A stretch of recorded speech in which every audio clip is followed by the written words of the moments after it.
الله تعالى في كلامه المجيد إن الذين يحبون أن تشيع الفاحشة في الذين آمنوا لهم عذاب أليم في الدنيا والآخرة والله يعلم وأنتم لا تعلمون. وقال تعالى في آية أخرى والذين آمنوا أشد حبا لله. قال رسول الله صلى الله عليه وسلم المرء مع من أحب. وقال رسول الله صلى الله عليه وسلم من تشبه بقوم فهو منهم أو كما قال عليه الصلاة والسلام. সম্মানিত উপস্থিতি, আমি আপনাদের সামনে কোরআন থেকে দুইটি আয়াত তেলাওয়াত করেছি। একটি হলো ২৪ নম্বর সূরা নূর আয়াত নম্বর ১৯, আরেকটি হলো ২ নম্বর সূরা বাকারা আয়াত নম্বর ১৬৫ অংশ বিশেষ। আপনাদের সামনে রাসূল কারীম সাল্লাল্লাহু আলাইহি ওয়াসাল্লামের জবান থেকে আগত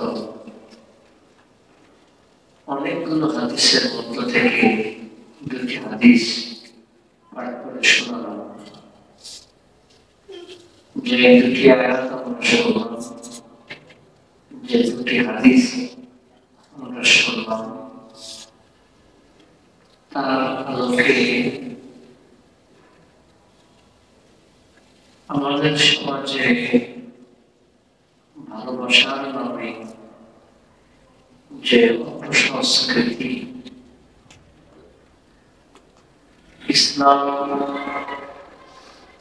ইসলামী ঐতিহ্য বিরোধী, ইসলামী মূল্যবোধ পরিপন্থী যে সকল তথাকথিত ভালোবাসার নামে অশ্লীলতা আমাদের সমাজে প্রতিষ্ঠিত হয়ে আছে, আমরা কোরআন এবং হাদিসের আলোকে ভালোবাসার প্রকৃত রূপ, প্রকৃত অবস্থান আমরা জানার জন্য চেষ্টা করব ইনশাআল্লাহ। আমার তৌফিক ইল্লা বিল্লাহ আলাইহি তাওয়াক্কালতু ওয়া ইলাইহি উনীব রব্বুল আরশিল আযীম। আমরা যেদিকে আয়াত শুনেছি, আয়াতগুলো আমরা অর্থ জেনে নিই। আল্লাহ রাব্বুল আলামিন বলেন ২৪ নম্বর সূরা আন-নূর আয়াত নম্বর ১৯, ইন্নাল্লাযীনা ইউহিব্বুনা আন তাশি'a আল-ফাহিশাতু ফিল্লাযীনা আমানু। আল্লাহ তাআলা বলেন নিশ্চয় যারা এমনটা ভালোবাসে, নিশ্চয় যারা এমনটা পছন্দ করে, মুমিনদের মাঝে অশ্লীলতা ছড়িয়ে পড়ুক, মুমিনদের মাঝে অশ্লীলতা ছড়িয়ে পড়ুক, এমনটা যারা কামনা করে, পছন্দ করে, লাহুম আযাবুন আলীমুন ফিদ দুনিয়া ওয়াল আখিরাহ, তাদের জন্য রয়েছে দুনিয়াতেও শাস্তি, আখিরাতেও শাস্তি। ওয়াল্লাহু ইয়া'লামু ওয়া আনতুম লা তা'লামুন। আল্লাহ তাআলা বলেন প্রকৃত ব্যাপার আল্লাহ তাআলা জানেন, ওয়া আনতুম লা তা'লামুন, তোমরা প্রকৃত ব্যাপারটা জানো না, তোমরা প্রকৃত ব্যাপারটা জানো না। অশ্লীলতা ছড়িয়ে পড়াকে আল্লাহ তাআলা অপরাধ হিসাবে ঘোষণা করেছেন। আল্লাহ রাব্বুল আলামিন পবিত্র কোরআনের 165 নম্বর আয়াতে বলেছেন, ওয়াল্লাযীনা আমানু আশাদ্দু হুব্বান লিল্লাহ।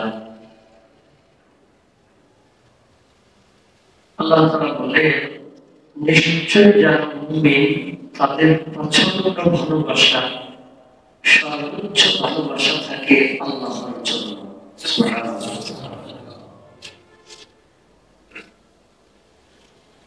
রাসূল কারীম সাল্লাল্লাহু আলাইহি ওয়াসাল্লামের দুটি হাদিস আপনাদের সামনে আমি শুনিয়েছি। হাদিসগুলোর অর্থ আমরা জেনে নেই। আল্লাহ রাসূল সাল্লাল্লাহু আলাইহি ওয়াসাল্লাম বলেছেন, আল-মারউ মা'a মান আহাব্বা। যেই মানুষ যার সাথে ভালোবাসা রাখে, কিয়ামতের দিন সে তার সাথে থাকবে। সুবহানাল্লাহ। যেটা আমরা আমাদের আঞ্চলিকভাবে আমাদের বাংলায় আমরা বলি, যার সাথে যার মহব্বত তার সাথে তার কিয়ামত। আমরা বলি না, এটা একটা হাদিসের অনুবাদেরই মানে একটা মূল কথা, হাদিসেরই মূল কথা। আল্লাহ রাসূল সাল্লাল্লাহু আলাইহি ওয়াসাল্লাম বলেছেন, মান তাশাব্বাহা বিকওমিন ফাহুয়া মিনহুম। যে যার সাথে সাদৃশ্য রাখে সে তাদেরই একজন, সে তাদেরই একজন। আমরা দুটি আয়াতের অর্থ শুনলাম, দুটি হাদিসের অর্থ শুনলাম। এখন এই আয়াত এবং হাদিসগুলোকে কেন্দ্র করে যে বিষয়টা আমাদের জন্য জরুরি, বিশেষ করে আমাদের ইয়ার সোসাইটি, আমাদের যুব সমাজ, উঠতি বয়সের তরুণ তরুণীদের জন্য বিষয়টা খুবই জরুরি। সেটা হলো, আমাদের সমাজে আজ থেকে 30-40 বছর আগেও, 30 বছর হবে, সম্ভবত 1990 সালে প্রথম এই অপকর্মটা ঘটেছে। 30-35 বছর আগে আমাদের দেশে, আজ থেকে 30-35 বছর আগেও ভ্যালেন্টাইন্স ডে, বিশ্ব ভালোবাসা দিবস নামক কোন দিবস ছিল না। আমাদের দেশের কোন মানুষ এটার নাম জানত না, কোন মানুষ এটার নাম জানত না। এক বৎসরিতের একটা মানুষ, লোকটা এখনো বেঁচে আছে, প্রথম বাংলাদেশে ভালোবাসা দিবসটা আমদানি করেছে।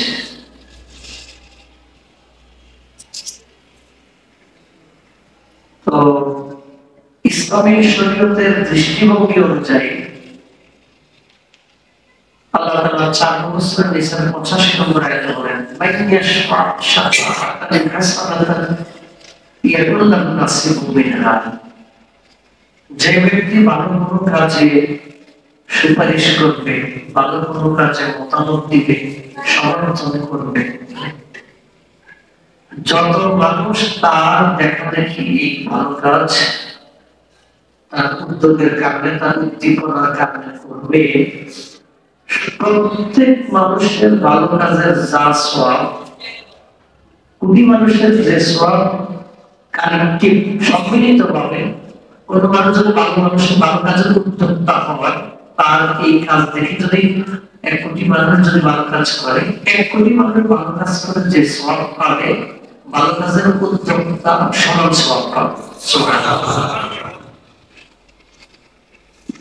ومن يشفع شفاعة سيئة। যেই ব্যক্তি কোন মন্দ কাজের সুপারিশ করবে, মন্দ কাজের উদ্যোক্তা হবে, মন্দ কাজের এজেন্ট হবে, মন্দ কাজের মানে কি জানেন মার্কেটিং করবে, মন্দ কাজে কি করবে, মার্কেটিং করবে, মন্দ কাজের ব্যবসাতে চলাবে, 1 কোটি মানুষ এই মন্দের কারণে যে অপরাধ করবে, যে মন্দ কাজটাকে উদ্যোক্তা, সে 1 কোটি মানুষের সমান গুনাহ বহন করবে। তাহলে আমাদের দেশে বিশ্ব ভালোবাসা দিবস, বিশ্ব ভ্যালেন্টাইন্স দিবস এটাকে যে আবিষ্কার করেছে, এটাকে নিয়ে এসেছে, এই 35 বছরের যত যুবক যুবতী হারাম কাজ করেছে, সব ওই হারাম ওই শয়তানের গায়ে জমা হচ্ছে। দুষ্টা কোনো জীবিত আছে, বুঝে গেছে। তো তাহলে হারাম কাজের, অবৈধ কাজের উদ্যোক্তা হওয়া যাবে না। তাহলে আমরা বললাম আমাদের দেশে এটা প্রচলিত হচ্ছে কত বছর? 30-35 বছর। কিন্তু এই যে দিবসটা 14ই ফেব্রুয়ারি, এই যে দিবসটা, এই দিবসটার সূচনা হলো প্রাচীন ইউরোপ এবং রোমান পৌত্তলিকদের থেকে, অর্থাৎ প্রায় 2000 বছরের আগে। 2000 বছরেরও আমরা জানি কবে? 30 বছর। তারপরে এটা নতুন কোন শয়তানি না, শয়তানিটা কত? 2000 বছর আগে, আগে। কিন্তু আমরা হচ্ছে 30 বছর। তো যখন আমরা জানতাম না, তখন কি আমাদের জীবনে ভালোবাসা ছিল? ছিল না? জানার পরে আমাদের ভালোবাসা কি বাঁচত? শয়তানি বাঁচত। কি বাঁচত? শয়তানি বাঁচত। মূলত এটা ছিল প্রাচীন ইউরোপীয় এবং রোমানদের একটা ধর্মীয় উৎসব। কি উৎসব? এটা তারা ধর্মীয় উৎসব ছিল। ধর্মীয় উৎসবটা কি? তারা তাদের সমাজের নারীদের যাতে ভালো স্বামী হয়, নারীরা যাতে ভালো সন্তান জন্ম দিতে পারে, বিভিন্ন ধরনের মানে কুসংস্কার, সুসংস্কার, মানে ভালো মন্দ মিলে যায়, তারা একটা মধ্য ফেব্রুয়ারিতে একটা দিবসের আয়োজন করত। সেই দিবসটার নাম ছিল, এটার নাম ছিল লুপারকালিয়া, একটা উৎসব। লুপারকালিয়া একটা কি ছিল? উৎসব ছিল। এভাবে চলা পরে, অর্থাৎ 500 থেকে 600 সাল, যেটা 500-100-2025, 501 থেকে 600 সাল, ওই সালের দিকে এসে এটাকে খ্রিস্টানরা তারা তাদের ধর্মীয় উৎসবে রূপ দেয়। এটা এর আগে খ্রিস্ট ধর্মের আগে ছিল রোমানদের উৎসব, সেটাকে খ্রিস্টানরা তাদের ধর্মীয় উৎসবের রূপ দেয়। রূপ দিয়ে তারা এখানে বাংলায় যে ভ্যালেন্টাইন্স ডে, ভ্যালেন্টাইন্স এটা একটা ব্যক্তির নাম ছিল। কি নাম ছিল? এবং সেটা হলো সাধু। সাধু, সাধু তো শব্দটা বুঝে। আমরা যেরকম ভালো মানুষদের জন্য মুত্তাকি, তারপরে সুফি, এরকম শব্দ ব্যবহার করি না, এরকম খ্রিস্ট ধর্মে তারা সেন্ট ব্যবহার করে। এই জন্য দেখবেন অনেক জায়গায় তাদের নাম বলতেছে সেন্ট পল, তারপরে সাধু, এরকম আছে। ভ্যালেন্টাইন্সটা এটা এরকম, মানে তাদের খ্রিস্ট ধর্মের সাধু নামে এগুলো করা। পরবর্তীতে এখানে সার্বজনীন করার জন্য, ব্যবসা জানানোর জন্য এখানে বিশ্ব ভালোবাসা দিবস নিয়ে মার্কেটিং করছে। এটা ছিল রোমানদের উৎসব। রোমানরা পরবর্তীতে রোমানদের উৎসব তারা খ্রিস্টানরা তাদের ধর্মীয় উৎসব বানাইছে। এখন একটা ধর্মীয় উৎসব যদি বাংলা হয়, এটা তো সব মানুষেরা গ্রহণ করবে না, কোনো তারা তো গ্রহণ করবে না। এই জন্য এটা সার্বজনীনতা প্রমাণ করার জন্য এটার একটা নাম দিচ্ছে বিশ্ব ভালোবাসা দিবস। এখন ভালোবাসা দিবস দিয়া হিন্দু, বৌদ্ধ, খ্রিস্টান, মুসলমান সবাই চলতেছে, আর ব্যবসায়ীদের ব্যবসা চলছে। ইমান আকিদার ব্যবসা হচ্ছে মুসলমানদের, আর ব্যবসায়ীদের ব্যবসা নিয়েছে চলছে আনলিমিটেড গতিতে।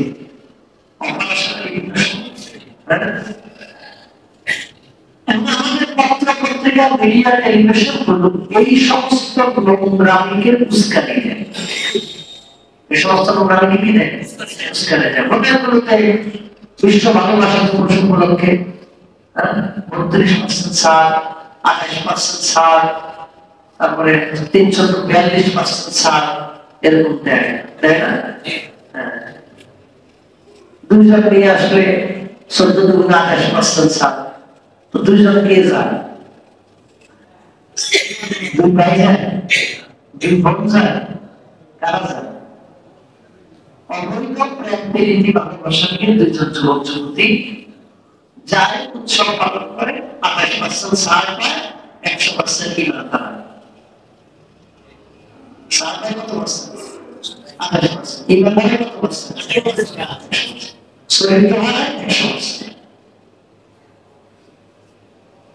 এজন্য এসব বিষয়গুলোতে আমাদের পরিষ্কার জ্ঞান থাকা জরুরি। তাহলে ওরা কি করলো? মার্কেটিংটা কিভাবে করলো খেয়াল করছেন?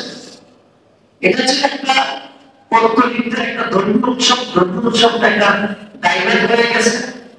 এটা হয়ে গেছে খ্রিস্টানদের ধর্মীয় উৎসব। পরবর্তীতে এটা ইন জেনারেল সবার জন্য করা হলো।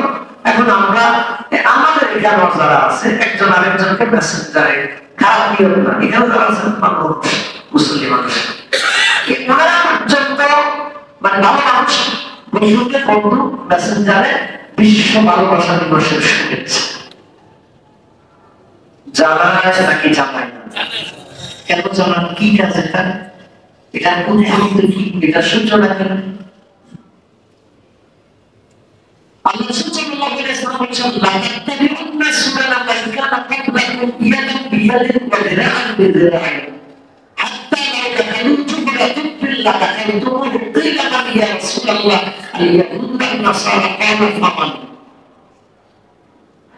আল্লাহ সাল্লাল্লাহু আলাইহি ওয়াসাল্লাম বলেছেন, তোমাদের মাঝে এমন একটা সময় আসবে যখন তোমরা তোমাদের পূর্ববর্তী লোকদেরকে অনুসরণ শুরু করবে, ইয়াদান বিয়াদিন,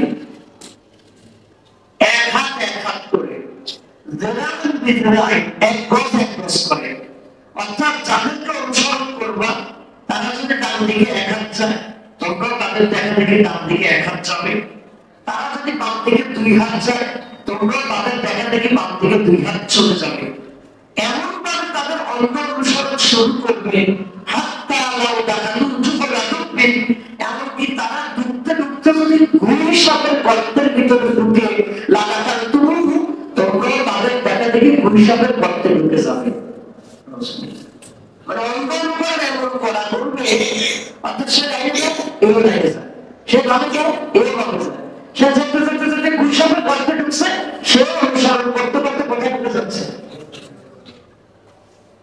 আল্লাহ সাল্লাল্লাহু আলাইহি ওয়াসাল্লাম হাদিসটা বলার পরে সাহাবীগণ বলছেন, কিলা মান ইয়া রাসূলুল্লাহ আল-ইয়াহুদু ওয়ান-নাসারা, আমরা কাদের ভাবে অনুসরণ শুরু করব?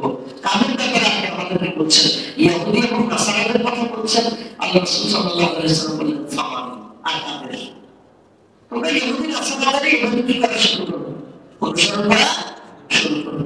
এই যে রাসূল সাল্লাল্লাহু আলাইহি ওয়াসাল্লাম বলেছেন, এক হাত করে, এক গজ করে মুসলমানের সন্তানদের ইহুদি নাসারাদের অনুসরণ শুরু করবে, রাসূল সাল্লাল্লাহু আলাইহি ওয়াসাল্লাম যে আশঙ্কা প্রকাশ করেছেন, এটা ঘটেছে নাকি ঘটে নাই? এটা আমরা অনেকে ইতিহাসটা আজকে এখানে যারা শুনেছেন, এর আগে একটা অনেকে ইতিহাসটা জানতেন না। মনে করতেন যে এটা একটা অসুবিধা কি, একটা ভালোবাসা দিবস। মূলত মুসলমানদের জন্য ভালোবাসা দিবসের কোনো দরকার, মুসলমানদের জন্য বাংলা দিবসের দরকার নাই। বাংলা দিবস তাদের দরকার যারা 365 দিনে একদিন বাবাকে বিশেষভাবে স্মরণ করে। কারণ সে অফিস আদালত কাজে করবে এত ব্যস্ত, বাবাকে স্মরণ করার মতো তার টাইম নেই। এই জন্য তারা একটা দিন ঘোষণা করছে। দিন ঘোষণা করে পাবলিককে বুঝায়, আমরা বাবাকে ভুলি নেই, অন্তত বছরে একটা দিন লাগছে বাবার জন্য। হ্যাঁ, এটা বাস্তবতা। এটাই তাদের বিশ্ব মা দিবসের দরকার হয়। কেন দরকার হয়? কারণ 365 দিন তারা মায়ের খবর রাখে না। চিন্তা করবেন না, মাকে আমরা পুরোপুরি ভুলে যাই। বছরের সাথে একটা দিন রাখলাম যাতে করে আমরা মাকে মনে রাখতে পারি। তা আমরা তাদের তালে তালে বাবা দিবস, মা দিবস আমরা তালে তালে করতেছি। অথচ আমাদের মায়ের প্রতি ভালোবাসা, বাবার প্রতি ভালোবাসা, এটা কি 365 দিনে একদিন নাকি প্রতিদিন? শুধু প্রতিদিন না, প্রতি ঘন্টা, প্রতি মুহূর্তে। এখানে পাশ্চাত্যের সাথে আমাদের এখানে মূল ধর্মটাকেই যায় না। পাশ্চাত্যের মধ্যে ফ্যামিলি সিস্টেম বলতে কিচ্ছু নেই। ফ্যামিলি সিস্টেম বলতে কিছু নেই। অর্থাৎ সংসার গঠন করতে হবে এই জাতীয় তাদের কোন চিন্তা নাই। তাদের একটা গবেষণা দেখা যায়, তাদের 50 থেকে 60% লোক কোন সংসার গঠন করে না। সংসার গঠন কি করে? তারা এখানে একটা বোঝা মনে করে। কি মনে করে? বোঝা মনে করে। কি বোঝা? আমি যদি একজনের সাথে যদি বিবাহ বন্ধনে আবদ্ধ হয়ে যাই, পুরুষ লোকে ভাবে সারা জীবন একটা মহিলাকে আমার পালতে হবে, খরচ দিতে হবে, কাজ কেউ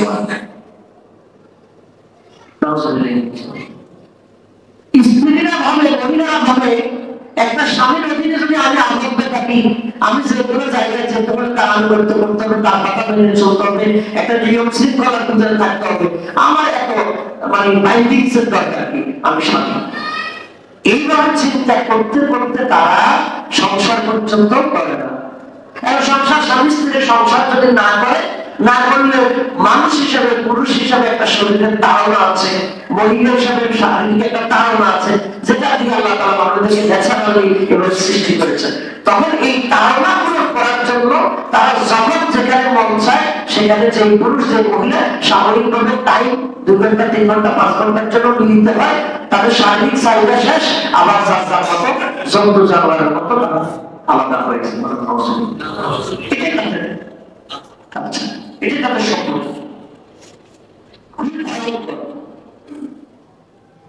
আমাদের দেশের মধ্যে এগুলোকে চাপিয়ে দেয় একজন লোক, কি করে নানান ভাবে এগুলোকে কি করে ষড়যন্ত্র করে। আমাদের দেশে সর্বপ্রথম সময় 97-98 সালের থেকে প্রথম দাবি উঠছে আমাদের দেশে যে সন্তানের পরিচয় মায়ের পরিচয় হবে, বাবার পরিচয় জরুরি না। আমাদের দেশে দাবি চলছে সন্তানের পরিচয় না, পরিচয় বাবার পরিচয়টা কি না জরুরি। খেয়াল করছেন এটা মানে কারণটা এটা মানে কি? এটা মানে মা নিশ্চিত, মাকে তো আর লুকানোর কিছু নেই। কিন্তু অবৈধ কর্মের মাধ্যমে যদি সন্তান হয়, বিবাহ সম্পর্কের বাইরে যদি সম্পর্কের কারণে সন্তান হয়, তো সে তো বাবার পরিচয় দিতে পারবে না, সন্তানের বাবার পরিচয় দিবে না। সামাজিক একটা লজ্জা, এই সামাজিক এই লজ্জাটাকে ভেঙে দেওয়ার জন্য আইন করতে চেয়েছিল পরিচয় হবে মায়ের, বাবার পরিচয় যদি এটা এখন আজ পর্যন্ত মাঝে মধ্যে শয়তানরা নিজেকে বুঝতে চেষ্টা করে, যদি এখন এটা এস্টাবলিশ করতে পারে না। আলহামদুলিল্লাহ আমাদের এই দেশের মানুষের মাঝে ইসলামের মৌলিক বিধিবিধান পালন করার ক্ষেত্রে কিছু ত্রুটি আছে। নামাজে গাফলতি আছে, হালাল হারাম মানার ক্ষেত্রে গাফলতি আছে। তবে এখনো পর্যন্ত জিনার বিচার, অশ্লীলতা, এটা এখনো পর্যন্ত আমাদের সমাজে পুরোপুরি সাধারণ হয়ে যায়। অর্থাৎ এটা কোনো ধরনের মানে নিঃসংকোচে বলা যায় এখনো পর্যন্ত এরকম হয় না। কারণ এখন পর্যন্ত এতটুকু মূল্যবোধ আমাদের সমাজে প্রভাব বিস্তার করে আছে। কিন্তু এগুলো আস্তে আস্তে কি করার জন্য, নষ্ট করার জন্য এই যে ভালোবাসা দিবস, দিবস, দিবস, এগুলো কিন্তু হাইলাইটস করা হয় এর জন্য। আমাদের আপনি দেখেন 14 তারিখ 13 তারিখে আপনি টেলিভিশন করে কন্টেন্টে দেখবেন তারা কি বলে, 14 ফেব্রুয়ারি তারা কিভাবে উপস্থাপন করতেছে। আপনি পত্রিকার যে বিভিন্ন ধরনের চিত্র জগৎ বা পত্রিকার বিভিন্ন কলাম যারা লিখে আপনি তাদের লেখাগুলো দেখেন। আমাদের সমাজে একেবারে টপ লেভেলের জন্য মিডিয়া, সেই সময় মিডিয়া দেখেন প্রথম প্রেমিকা নবীর সাথে সাক্ষাৎ করে কেমন জানা গায়ে গেলে ভালো হবে, এটা একটা বর্ণনা দেন।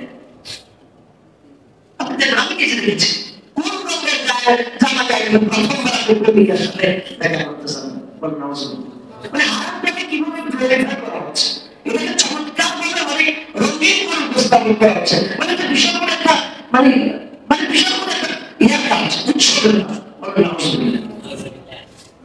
এটা জানালাইজ করতে চায়, নর্মালাইজ করতে চায়, মানে একেবারে স্বাভাবিক করে দিতেছে। তাহলে আমরা বিভিন্ন সংস্কৃতির সবলে আমরা করতে চাই না, আমরা নিজেদেরকে আত্মরক্ষা করতে চাই। তাহলে আমাদের কি এই জাতীয় নোংরা ভালোবাসা দিবসের কোন আদান প্রদান যোগাযোগ আমাদের কোন দরকার আছে? আমরা এগুলো করবো না, আমাদের পরবর্তী প্রজন্মকে করতে দিব না, আমরা তাদেরকে মোটিভেশন করব। ভালোবাসাটা একটা ন্যাচারাল ব্যাপার, এটা কি ব্যাপার? আচ্ছা, বিশ্ব ভালোবাসা দিবস, ভালোবাসা দিবস, তো ভালোবাসা দিবসে বাবা মায়ের ভালোবাসা, সন্তানের ভালোবাসা, স্ত্রীর ভালোবাসা, স্বামীর ভালোবাসা, আল্লাহর ভালোবাসা, রাসূলের ভালোবাসা, বন্ধু বান্ধবের ভালোবাসা, দুনিয়ার সব ভালোবাসা বাদ দিয়ে ভালোবাসাটা কেন শুধু যুবক যুবতীর অপরাধের দিকে নিয়ে যাওয়া হলো? সবটাকে ভালোবাসা কি? মা যখন তার সন্তানকে ভালোবাসে, এটা একটা ভালোবাসা না? সন্তান যখন তার বাবাকে ভালোবাসে, এটা একটা ভালোবাসা। তো ভালোবাসাটাকে ওই যুবক যুবতীর অপরাধের দিকে নিল কেন? কারণ সমাজের মাঝে এই অশ্লীলতা ছড়িয়ে সমাজের অপরাধগুলো কি করে দিতে চায়? স্বাভাবিক করে দিতে চায়। মানুষের যাতে লজ্জা শরমটা যাতে চলে যায়, লজ্জা শরম যাতে চলে যায়। সুতরাং অন্য ধর্মের ধর্মীয় উৎসব, কুসংস্কারমূলক উৎসব আমাদের মুসলমানদের মধ্যে আমরা চলতে দিতে পারি।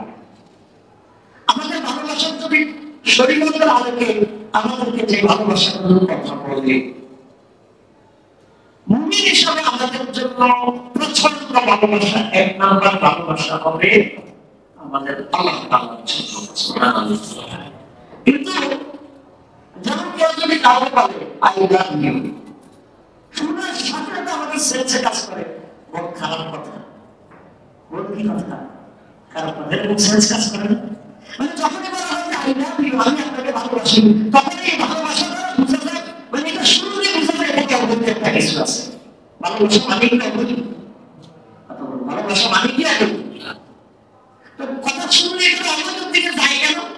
কারণ আমরা ভালোবাসাটাকে এমন ভাবে রঙায়িত করছি, এমন ভাবে চিহ্নিত করছি যাতে এটা শুধু আমাদেরকে কোন দিকে টানে, আমাদের দিকে টানে। অথচ আমরা আল্লাহ বলছেন ২ নম্বর সূরা বাকারা ১৬৫ ওয়াল্লাযীনা আমানু আশাদ্দু হুব্বান লিল্লাহ, যারা মুমিন তাদের প্রচন্ড ভালোবাসা, সবচেয়ে মজবুত ভালোবাসা, এক নাম্বার ভালোবাসা হলো আল্লাহর জন্য। সুবহানাল্লাহ।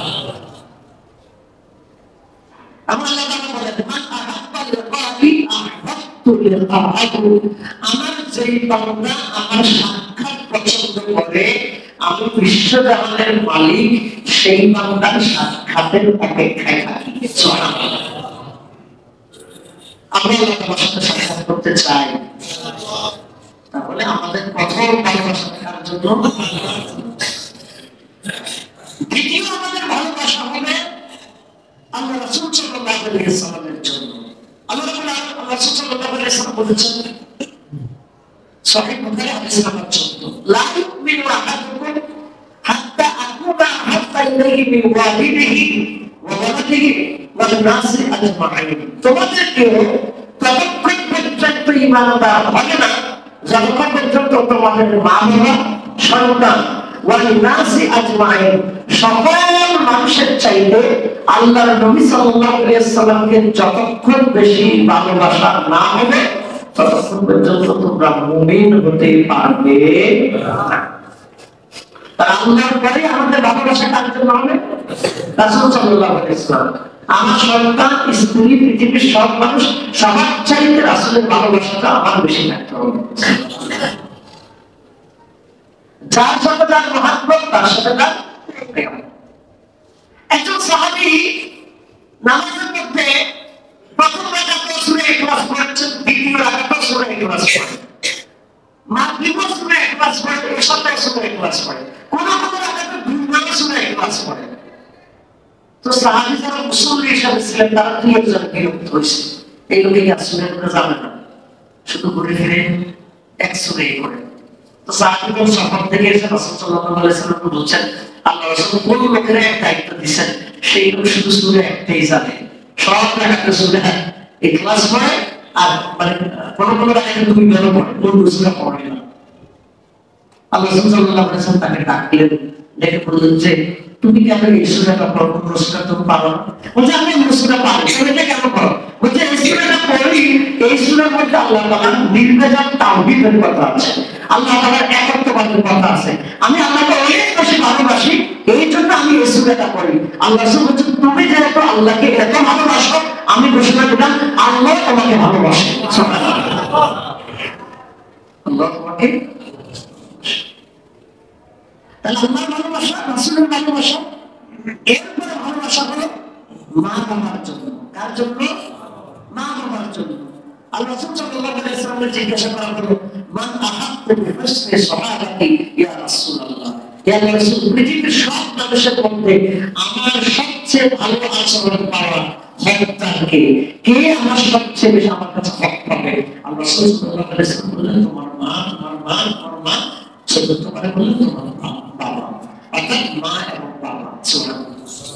মা এবং তার ভালোবাসা কার জন্য? মা এবং বাবার জন্য। একটা হাদিস আছে, হাদিসটা সনদ দুর্বল, কোন ব্যক্তি যদি তার মায়ের বাবা বাবার দিকে যদি নেক নজরে তাকায়, এটাতে কবুল হজের সওয়াব পাওয়া যায়। তবে হাদিসটা সনদ একটু দুর্বলতা আছে, এটা জেনে রাখা ভালো। তাহলে মা বাবার প্রতি ভালোবাসা পায়, কিন্তু আমাদের এই আরেকটা মডার্ন যুগে এসে রাসূল সাল্লাল্লাহু আলাইহি ওয়াসাল্লাম আমাদের আলোচনা বলেছেন, এমন একটা সময় আসবে যখন মানুষেরা আপনা সহিতাহু ওয়া আকসা আবাহু, এমন একটা সময় আসবে যখন মানুষেরা বন্ধু বান্ধবদের কাছে টানবে, বাবাকে দূরে ঠেলে দিবে। সমাজের বন্ধু বান্ধবরা মাসে 3-4বার পানি দেয়, এক পানিতে 2000, 4000, 5000 টাকা খরচ করে, মাসে 10-15,000 টাকা সে বন্ধু বান্ধবের সাথে আড্ডা ঘুরতে ঘাটতে গিয়ে খরচ করে, কিন্তু বাবা মায়ের জন্য সে 500 টাকার ঔষধের খরচ দিতে চায় না। সে বন্ধুকে ভালোবাসে, বন্ধুকে ভালোবাসে, সেটাও বন্ধু যদি শরীরে ভালো হয়, কিন্তু বাবার চাইতে যদি বন্ধুর ভালোবাসা বেশি হয়, তাহলে সেটাকে হালাল হবে না হারাম হবে? নিঃসন্দেহে হারাম। পৃথিবীর সব মানুষের মধ্যে নবী রাসূলগণ ছাড়া সবচেয়ে বেশি ভালোবাসা পাবেন মা বাবা। তাহলে আমরা এটা করলাম। 4 নম্বর ভালোবাসা হলো স্বামী স্ত্রী এবং সন্তান। মা বাবা, সন্তান, সন্তানের জন্য মা বাবা, মা বাবার জন্য সন্তান, এবং স্বামী স্ত্রীর ভালোবাসা। দেখেন স্বামী স্ত্রীর ভালোবাসা কি? আল্লাহ সাল্লাল্লাহু আলাইহি ওয়াসাল্লাম বলেন, স্বামী যদি তার স্ত্রীর দিকে তাকিয়ে যদি হাসে, স্বামী স্ত্রীর এই হাসা দেখে আল্লাহ তাআলা নিজে হাসেন। সুবহানাল্লাহ, নিজে আত্মপ্রকাশ করেন। কিন্তু আমাদের সমাজে স্বামী স্ত্রীর এই ভালোবাসা এটাকে গ্লোরিফাই না করে বুঝছেন আমাদের ব্যক্তিগত কি করা উস্কানি দেয়। এখন আল্লাহ তাআলা 30 নম্বর সূরা নূরের 21 নম্বর আয়াতে বলেন, দেখেন ইসলামের সাথে অন্য কিছু কতটা ভুল। আল্লাহ বলেন, অমিন আয়াতিহি আন খালাকা লাকুম মিন আনফুসিকুম আজওয়াজা লিতাসকুনু ইলাইহা ওয়া জাআলা বাইনাকুম মাওয়াদ্দাতান ওয়া রাহমা। আল্লাহু আকবার। আল্লাহ বলেন, আমি তোমাদেরকে স্বামী স্ত্রী হিসেবে বানিয়েছি। এটা আল্লাহ তাআলা তিনটা কথা বলেছেন। এখন লিতাসকুনু ইলাইহা, যাতে তোমরা একজন আরেকজন থেকে শান্তি পেতে পারো। শান্তি, ওই যে বললাম মানুষের সাথে মানুষের যে শারীরিক শারীরিক তাড়না, এই তাড়নার জন্য তোমরা একটা শান্তি পাবে, যেটা পশ্চিমা এই শান্তির কথাটাই বলে। কিন্তু ইসলাম এখানে আরো দুটো জিনিস যোগ করেছেন, ওয়া জাআলা বাইনাকুম মাওয়াদ্দাতান ওয়া রাহমা, এবং আল্লাহ তাআলা তোমাদের মাঝে ভালোবাসা এবং রহমত ঢুকিয়ে দিয়েছেন। সুবহানাল্লাহ, এই যে ভালোবাসা, পশ্চিমাদের কথা বলছি, অবৈধ সংস্কৃতির কথা বলছে, হারাম সংস্কৃতির কথা বলছে, তাদের মধ্যে জৈবিক তাড়না আছে, কিন্তু ভালোবাসা নেই। কি নেই? ভালোবাসা নেই। কৃষ্ণটা ভালোবাসা ব্যবহার করে ছড়িয়ে ফেলে দিল, তাকে সম্পর্ক এরকম। দেখেন নারী এবং পুরুষের পারস্পরিক যে চাহিদা, স্বাভাবিক যে আল্লাহ তাআলা আমাদেরকে যে মানে প্রকৃতি দিয়ে যে নেচার দিয়ে সৃষ্টি করেছেন, একটা মানুষের বয়স যখন একজন বয়স যখন 40, 50, 60 ক্রস করে ফেলে, তখন তো নারী পুরুষের পারস্পরিক কোনো আকর্ষণ থাকে না। তার ব্যবসা স্ত্রী থাকবে কেন? এটাই ইসলাম, এটাই ইসলাম। এখানে শুধুমাত্র শারীরিক সম্পর্কের ব্যাপার না, আল্লাহ তাআলা বলছেন এখানে আমি তোমাদের মাঝে আমি তোমাদের মাঝে ভালোবাসা ঢুকিয়ে দিয়েছি। এটা সরকার বোঝা হয়ে গেছে, ঘুরে ঘুরে আলাদা হতে চায় না। আল্লাহ কারণটা কি? এই ভালোবাসাটা কে জড়িয়ে দিয়েছে? তো পশ্চিমে চিন্তা করলে তো আপনার সঙ্গে গোসল করতে গোসল করে তার সব মিলে যাবে। কথা কি বুঝে আসছে? তাহলে ভালোবাসা পাবেন কিসের জন্য? স্বামী স্ত্রীর ক্ষেত্রে। নিজের ক্ষেত্রে আমরা যেন আল্লাহর ক্ষেত্রে, রাসূলের ক্ষেত্রে, মা বাবার ক্ষেত্রে, সন্তানের ক্ষেত্রে, স্বামী স্ত্রীর ক্ষেত্রে। এরপরে ভালোবাসা হলো আপনার বন্ধু বান্ধব দিনের ক্ষেত্রে। আল্লাহ সাল্লাল্লাহু আলাইহি ওয়াসাল্লাম বলেছেন, আমরা যদি হাদিসটা বলেছিলাম, সাবাআতুন ইউযিল্লুহুমুল্লাহু ফি যিল্লিহি, 7 ধরনের লোকদেরকে আল্লাহ তাআলা আরশের ছায়ায় স্থান দিবেন। তার মধ্যে 2 জন ব্যক্তি হলো এমন, ওয়ারাজুলান তাহাব্বা ফিল্লাহি ইজতামা আলাইহি ওয়া তাফাররাকা আলাইহি। ওই 2 জন ব্যক্তিকে আল্লাহ তাআলা আরশের ছায়ায় স্থান দিবেন যারা একজন আরেকজনকে আল্লাহর জন্য ভালোবাসে। সুবহানাল্লাহ, আল্লাহর জন্য। আর জীবনের অবৈধ প্রেম যেটা, আল্লাহ রাসূল সাল্লাল্লাহু আলাইহি ওয়াসাল্লাম বলেছেন, কোন যুবক যদি কোন যুবতীর দিকে যদি মানে তৃপ্তি নিয়ে অবৈধভাবে যদি তার দিকে যদি দৃষ্টি দিয়ে তাকায়, আল্লাহ রাসূল সাল্লাল্লাহু আলাইহি ওয়াসাল্লাম বলেছেন, কিয়ামতের দিন তার চোখের মধ্যে আল্লাহ তাআলা জাহান্নামের সীসা গালিয়ে তার চোখের মধ্যে সীসার রস ঢেলে দিবে। যারা অবৈধভাবে অন্য মহিলার কণ্ঠের সাথে তৃপ্তি পায়, আল্লাহ রাসূল সাল্লাল্লাহু আলাইহি ওয়াসাল্লাম বলেছেন, কিয়ামতের দিন তাদের কানের মধ্যে সীসা গরম করে ঢেলে দিবে। আল্লাহ রাসূল সাল্লাল্লাহু আলাইহি ওয়াসাল্লাম বলেছেন, কোন ব্যক্তি অবৈধভাবে নারী পুরুষের মেলামেশা করা, এর চাইতে একটা মহিলার স্তূপ থেকে দুধ দিয়ে আসা একটা শুকরের সাথে গড়াগড়ি করা অনেক ভালো। অবৈধভাবে প্রেম প্রীতি পাচ্ছে, একটা নোংরা শুকরের সাথে গড়াগড়ি করে তাহলে চলে গেল, এটা অনেক ভালো। অবৈধ প্রেম প্রীতি চাই। এখন চিন্তা করে আমাদের সমাজের অবস্থা হয়, আমাদের সমাজের ভালোবাসায় কিভাবে মানে এটাকে উৎসাহিত করা। তাহলে ইসলামের দৃষ্টিতে ভালোবাসা আছে নাকি নেই? সব আছে কিনা? কম সব নাকি বেশি সব? অনেক সব। আসলে আমরা কোরআন সুন্নাহর আলোকে যে ভালোবাসা, আমরা সেটাকে নিজেদের জীবনে বাস্তবায়ন করার জন্য চেষ্টা করি। অবৈধ যুবক যুবতীদের ত্যাগ করে যে বিবাহ বহির্ভূত হারাম জিনার বিচার, এগুলো জিনা, এগুলো কি জিনা? এগুলো আল্লাহ বলছেন, ওয়ালা তাকরাবু জিনা, তোমরা জিনার কাছে ওঠো না। জিনা কাছে ওঠো না। জিনা মানে হলো নারী পুরুষের শুধু শারীরিক সম্পর্ক করা, এটাই শুধু জিনা না। তার থেকে তাকানোটাও জিনা, তার উদ্দেশ্যে হেঁটে যাওয়াটাও জিনা, তার উদ্দেশ্যে একটা চিঠি লেখা, মেসেজ লেখা, এটা একটা জিনা। তার কণ্ঠটা শুনে একটা কি জিনা, তাকে মনে মনে কল্পনা করে, এটা একটা জিনা। অবৈধ কল্পনা করা। আল্লাহ তাআলা আমাদের সবাইকে হারাম ভালোবাসা থেকে বেঁচে হালাল ভালোবাসায় ধাবিত হওয়ার তৌফিক দান করুন। আল্লাহুম্মা সুবহানাল্লাহি ওয়া বিহামদিকা, আশহাদু আল্লা ইলাহা ইল্লা আনতা, আস্তাগফিরুকা ওয়া আতুবু ইলাইক। আসসালামু আলাইকুম ওয়া রাহমাতুল্লাহি